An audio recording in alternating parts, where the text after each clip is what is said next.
मैं तो वहां नहीं था, लेकिन सोशल मीडिया से जानकारी हुई कि राहुल गांधी जी रायबरेली पहुंच रहे हैं और हनुमान मंदिर पर चुरुआ सीमा पर उन्होंने हनुमान जी के दर्शन किए हैं। और ये भी सुना है कि पूरी रायबरेली का वो हिंदू मतदाता जिसने राहुल गांधी को वोट देकर के सांसद बनाया है, उसने पूरी रायबरेली के कोने कोने में होर्डिंग्स लगा करके, पोस्टर्स लगा करके राहुल गांधी से सवाल पूछ रहा है। मैं उम्मीद करता हूं राहुल गांधी जी अपने मतदाताओं को कम से कम उनके सवालों का जवाब आज आए हैं तो जरूर देंगे। लेकिन मैंने ये भी देखा है कि राहुल गांधी बड़ा डरते डरते हुए रायबरेली आए हैं। पहले उनको अमौसी एयरपोर्ट पे उतरना था, डर लगा कि अमौसी के रास्ते में कहीं कोई असुविधा न हो, तो फिर वो लखनऊ उतर गए, किसी को बताया नहीं। लखनऊ से बाय रोड पहुंचे हैं। पहले कार्यक्रम था कि रायबरेली में कई जगह जाएंगे आएंगे, लेकिन पता चला अब सारे कार्यक्रम सीमित करके उन्होंने सिर्फ भुए मऊ अपना जो घर है उसी घर के भीतर लोगों से भी मिलेंगे, उसी घर के भीतर अधिकारियों से भी मिलेंगे, उसी घर के भीतर से सेवा करेंगे, ऐसा मैंने सुना है। तो ये भाव मुझे ऐसा प्रतीत होता है कि राहुल गांधी जी डरे हुए हैं। जो दूसरे को कहते हैं डरो मत डराओ मत, आज डरते डरते रायबरेली आए हैं। ये उनका आचरण व्यवहार है जो उनको डरने पर मजबूर कर रहा है। और मैं समझता हूं कि राहुल गांधी जी ने जिन हिंदुओं को हिंसक कहा है, आज जो सवाल पूछ रहे हैं उसका जवाब राहुल गांधी जी रायबरेली में हो, आपको देना चाहिए। आप रायबरेली की जनता को जवाब दो, आप हिंदू हो या नहीं हो। अगर रायबरेली की जनता ये पूछ रही है तो आपको जवाब देना चाहिए। हम लोग हिंदू हैं, हम लोग हिंदू उसी को कह सकते हैं जो हिंदू माँ बाप की कोख से जन्मा हो, वो हिंदू होगा।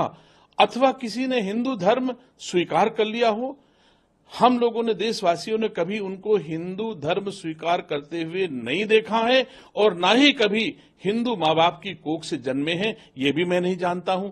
उनकी पीढ़ियों में हिंदुत्व का कोई मतलब नहीं रहा, न कोई हिंदू रहा है। अधिकतम लोग नॉन हिंदू रहे हैं। और फिर शपथ पत्र में हिंदू लिख देना, तो ये भी आश्चर्यजनक बात है कि राहुल गांधी जब नामांकन कर रहे थे तो उन्होंने अपने धर्म में हिंदू लिखा है। तो रायबरेली की जनता पूछ रही कि आप कैसे हिंदू हो, आप जवाब दे दो। हम सब रायबरेली वासी संतुष्ट हो जाएंगे कि आप हिंदू कैसे हो। आपने सर्टिफिकेट पे हिंदू लिखा है तो उसका सवाल का जवाब दीजिए। वही सर, जाए वहां पे जो जाति हिंसा हुई उसको लेकर के मिले और राहुल गांधी जी को मणिपुर दिखाई देता है। राहुल गांधी जी पश्चिम बंगाल भी देख लो, जिनके समर्थक हो और जिनकी सरकार आपका समर्थन करती है, पश्चिम बंगाल में किसी मणिपुर से ज्यादा अन्याय जुल्म जनता पर हो रहा है। बदले की भावना से जितना पाप पश्चिम बंगाल में हो रहा है, राहुल गांधी बोलो तो कम से कम उस पर बोलो। महिलाओं को निर्वस्त्र कर पीटा जा रहा है पश्चिम बंगाल में, राहुल गांधी को केवल वही दिखता है, यहां नहीं दिखता। तो मेरा सवाल है राहुल गांधी से कि अगर दम हो तो ममता बनर्जी के खिलाफ भी आवाज उठाओ ना। आप अगर मणिपुर जाते हो तो एक बार जरा पश्चिम बंगाल भी चले जाओ ना, क्यों नहीं जाते वहां पर? सर वही हाथरस मामले में उत्तर प्रदेश में सरकार योगी आदित्यनाथ जी की है और भरोसा करें कि किसी भी कानून तोड़ने वाले व्यक्ति को सजा हर हालत में मिलती है। जो भी दोषी होगा हाथरस कांड का, उसके खिलाफ कार्रवाई होगी। सर 10 सीटों पर उपचुनाव होना है, किस तरह से देख रहे हैं इसमें आपस में जो पार्टियां एक दूसरे को खिलाती हैं? आप सब जानते हैं कि लोकसभा के चुनाव के भ्रम को 10 सीटों से नहीं देखा जा सकता।